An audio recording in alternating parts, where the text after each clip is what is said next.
Alright, so today I'm going to teach you, hopefully, how to make a pumpkin roll that never cracks. So the first thing you want to do is preheat your oven to 350 degrees. The next step that you need to do is take a 15 by 10 inch jelly roll pan, line it with parchment paper, and lightly spray the paper with some cooking spray. Your next step is to take 3 eggs divided, and you're going to beat the yolks until they're like a rich yellow color, and then you're going to beat the whites until you get the soft peaks. And then you're going to add a half a cup of sugar to each one. And then you'll beat the yolks until they get like a pale, I want to say lemon-like yellow color. And then you'll beat the whites until stiff peaks form. So to save some time and, editing, because I suck at that, I'm going to go ahead and do that and then just show you what it looks like when they're done. Alright, so we've got a rich yellow color and soft peaks. So now you're going to add in your sugar, a half a cup to each. I'll just kind of sprinkle that one on there. There we go. And then you're going to beat that one until it's light and fluffy, and until you get stiff peaks in this one. Alright, so we have stiff peaks in this one. This one's a pale yellow. There's a little bit that didn't get mixed right there. Now to the egg yolks, you're going to add 2/3 of a cup of canned pumpkin.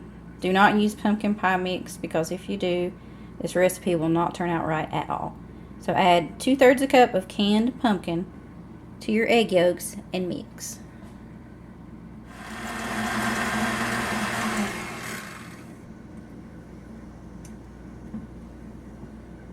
Alright, next to your yolk and pumpkin mixture, you are going to add 1 teaspoon of baking soda, 2 teaspoons of cinnamon, 1 teaspoon of ginger, a half a teaspoon of nutmeg, and 1/8 of a teaspoon of salt. You're going to add that into your mixture. And then you're going to mix it until it's well blended.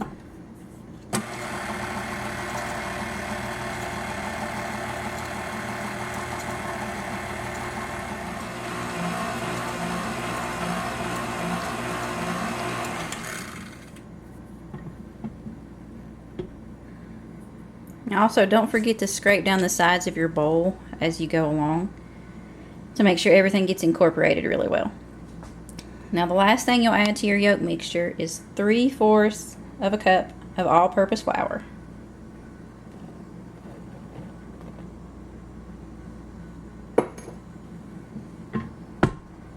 And then you're going to mix it until it's well blended.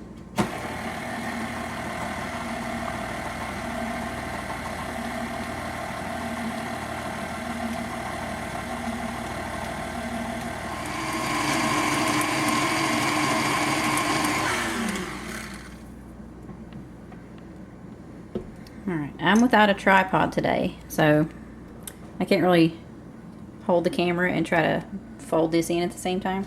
But you're going to take your egg whites, put them in with the yolk mixture, and you are going to use your whisk, I guess you call it, and gently mix for a few seconds until it's, a bit blended. And then you're going to take your spatula and scrape the sides around so you can make sure everything gets incorporated, and then you'll beat until it's got like a light tannish color to it.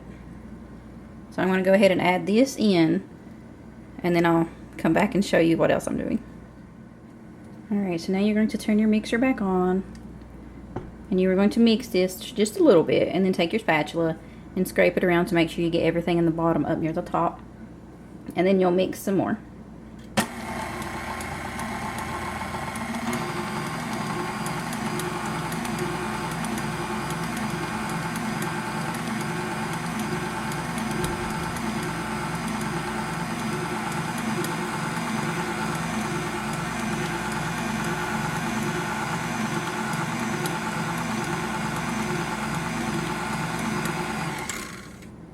can see you're starting to get that light tan color around the top.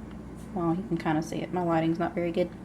But now you're going to take your spatula and you're going to rake around the sides and kind of bring it up from the bottom. And then you'll mix some more. Alright, you can see I used my spatula and I folded it around a bit. And now it's all swirly, so now you're just going to mix until it gets a nice even color.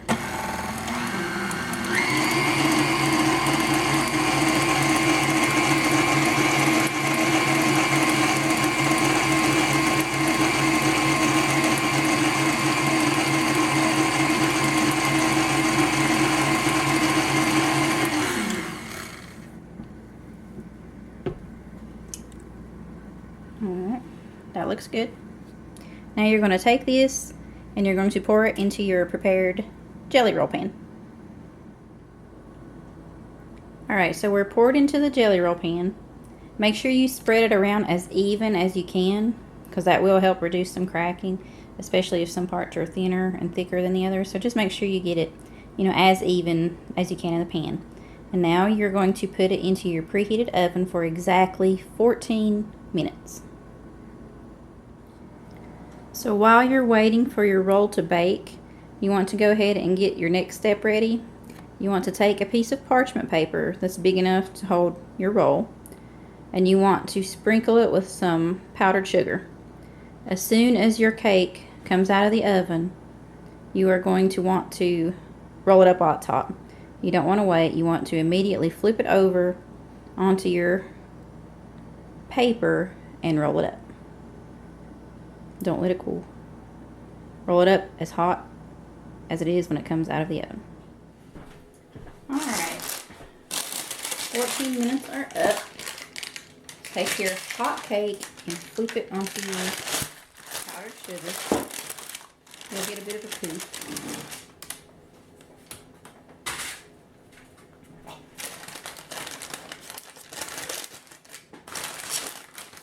And this is really hot, so be careful because you can burn yourself on it.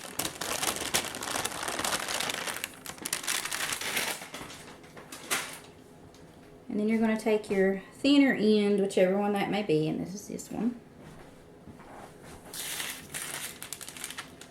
And you are going to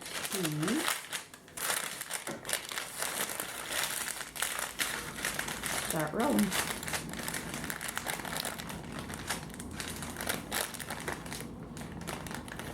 Now, I don't normally get these probably rolled up as tight as I should, but it still works for me.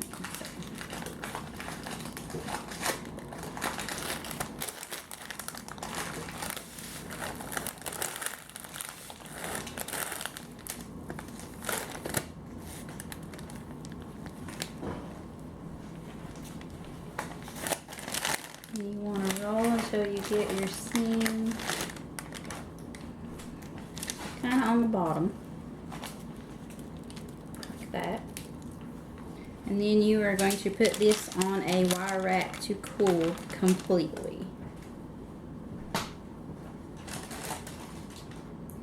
You want to let it cool completely, because if you don't and it's still warm when you go to unroll it and put your icing on, when you roll it back up it will crack.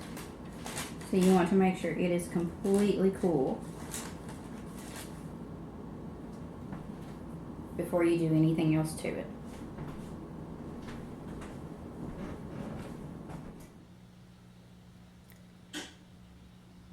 So before you unroll your cake, you're going to want to go ahead and get your filling or icing, whatever you want to call it. You want to go ahead and get that ready before you unroll it. So you're going to take 1 8-ounce package of cream cheese, 2 tablespoons of butter, and a teaspoon of vanilla, and you're going to mix that until it's smooth. After it's smooth, you want to go and you want to add anywhere from 1.5 to 2 cups of powdered sugar. You want it to be at a spreading consistency that's, you know, smooth and easy to spread, that's not too thick, because if it's too thick, it can tear your cake, and if it's too thin, it will just run out the side. So anywhere between 1.5 to 2 cups. And you're just going to mix that, and then we'll ice the cake. All right, so now that you've got your filling ready, you're going to want to slowly unroll your cake.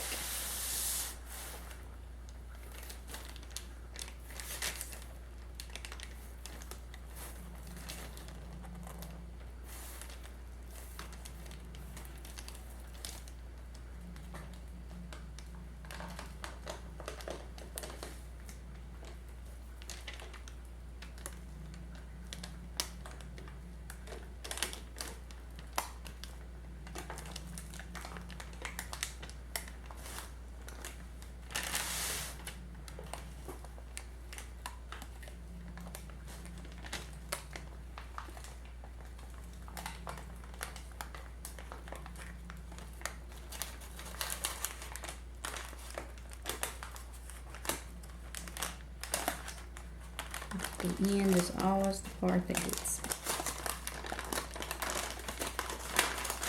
me. Oops. Now you're going to take your filling.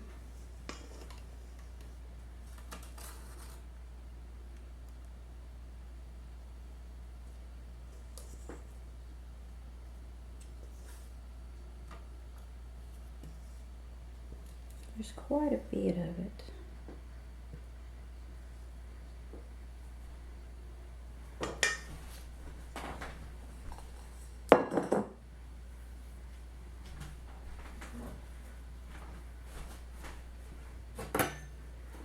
And you just want to spread that as evenly as you can all over your pumpkin roll.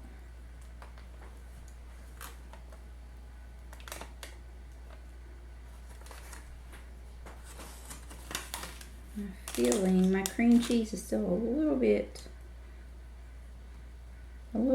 cool. I've had it at room temperature for about an hour and a half, but it's still a little bit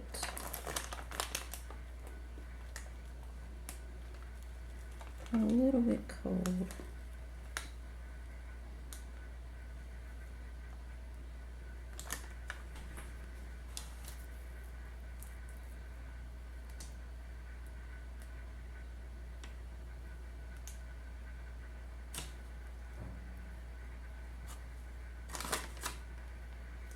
And this part does take me a little bit longer because I don't want to tear my cake.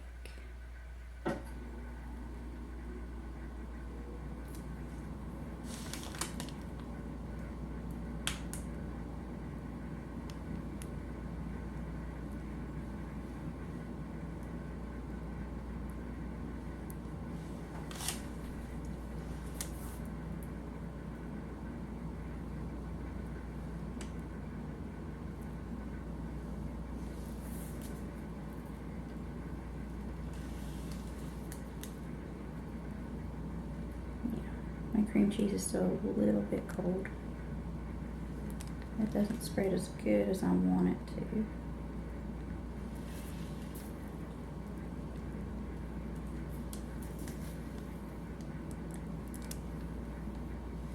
I usually never take mine all the way to the bottom of the, the end of the pumpkin roll.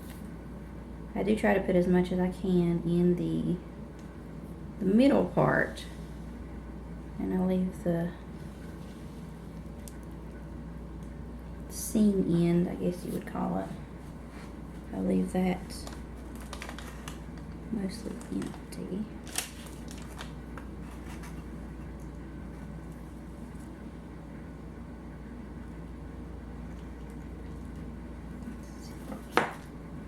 And always make sure that your hands and everything are clean when you do these. My hands are washed, so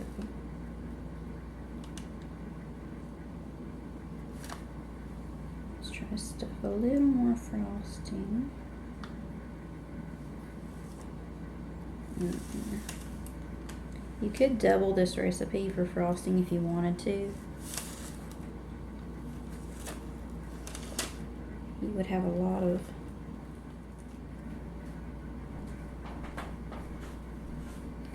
Alright, so my camera battery died on me when I was almost finished. Luckily I caught it before I rolled it up.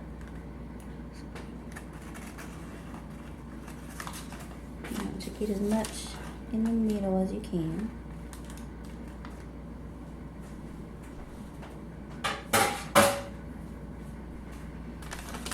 Now we are going to gently roll this back up and hope that it doesn't crack.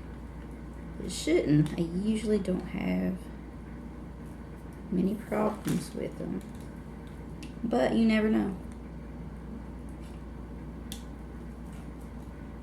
Just slowly roll it up. Some people do it fast. I don't take that chance.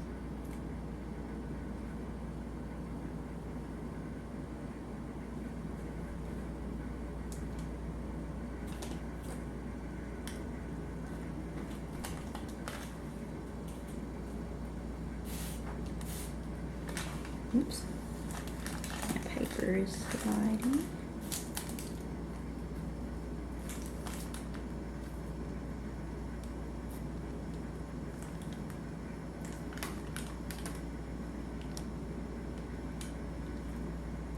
All right.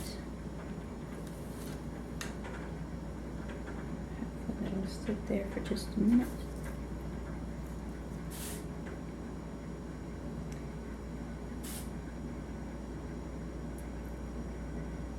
Okay.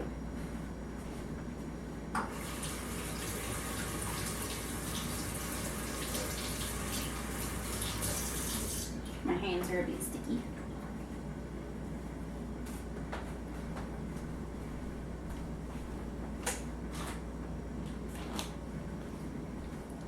So now you are going to take just a little bit of powdered sugar.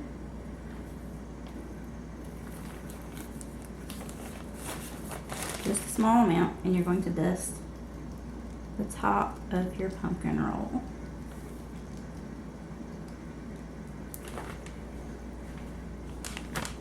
Now you can go ahead and eat it. You can wrap it and you can refrigerate it for 3 to 5 days. 5 days is maximum. Or you can freeze this, wrap it in saran wrap, and then wrap again in aluminum foil. And you can freeze this for anywhere from 3 to 5 months. But this is a perfect pumpkin roll.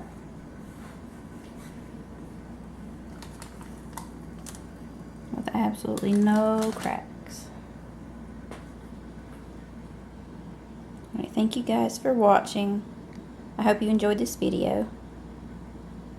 And I hope you enjoy this pumpkin roll when you make it. See you next time.